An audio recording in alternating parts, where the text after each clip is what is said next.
41 வருஷத்துக்கு முன்னாடி ஒரு கர்ப்பிணி தாய் தான் குழந்தைய கருவில கலைச்சலான்னு முடிவு பண்ணுறாங்க. ஆனால் அன்றைக்கி அவங்களுக்கு தெரியாது அந்த குழந்தைய இந்த உலகமே தூக்கி வச்சு கொண்டாட போகுதுன்னு. 30 days 30 குட்டி ஸ்டோரியில் இன்னைக்கு Day 7. இந்த மாதிரி யூஸ்ஃபுல்லான குட்டி ஸ்டோரிக்கு நம்ம சேனலை சப்ஸ்கிரைப் பண்ணி வச்சுக்கோங்க. 1985 போர்ட்டுகலில் 3 வேளை சாப்பாடு கூட கஷ்டப்படுற ஒரு ஃபேமிலியில் தான் ரொனால்டோ பிறக்கிறாரு. அம்மா வீட்டு வேலைக்கும் அப்பா ஃபுட்பால் கிரவுண்டில் ஹெல்ப்பராகவும் போயிடுவார். அவர் வேலை செய்கிற இடத்துக்கு ரொனால்டோ அடிக்கடி போய் பார்க்கறதுனால இவருக்கு ஃபுட்பால் மேலே இன்ட்ரெஸ்ட் வந்துடுது. 9 வயசில் ஒரு கிழிஞ்ச ஷூ போட்டுக்கிட்டு கிரவுண்டுக்குள்ளே பிளேயராக போகிறாரு. இவர் திறமையை பார்த்துட்டு வியந்து போகிறாங்க. 15 வயசில் ஒரு ஃபுட்பால் கிளப்பில் இவருக்கு விளையாடுறதுக்கு வாய்ப்பு கிடைக்குது. அந்த டைமில் தான் இவருக்கு ஹார்ட்டில் ஒரு ப்ராப்ளம் வந்துடுது.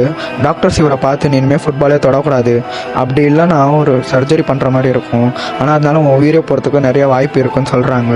நம்ம எல்லாத்துக்கும் தெரியும் இவர் எந்த வாய்ப்பை சூஸ் பண்ணியிருப்பாருன்னு. சர்ஜரி முடிஞ்சு வெளியே வந்து கடுமையான பயிற்சி எடுக்கிறாரு. ஃபுட்பாலுக்காக தன்னோட உயிரை அர்ப்பணிக்கிறாரு. தன்னோட 16வது வயசுலேயே சீனியர் டீமில் செலக்ட் ஆகுறாரு. ஒரு வேர்ல்டு கப் மேட்ச்சில் அவங்க அப்பா இறந்துட்டாங்கன்னு இவருக்கு ஒரு கால் வருது. மனசில் 1000 கஷ்டம் இருந்தாலும் அந்த மேட்சை ஜெயிச்சு கொடுத்து தான் அவங்க அப்பாவே அவரை பார்க்க போகிறாரு. அதுக்கப்புறம் 33 ட்ராஃபீஸ், 2 லலிகா டைட்டில்ஸ், 2 கூப் டெல் ரே கப்புன்னு ட்ராஃபீஸை அடிக்கிட்டே போனார். இந்த இன்ஸ்டாகிராம் யூடியூப்பில் ரெக்கார்டை பிரேக் பண்ணார்.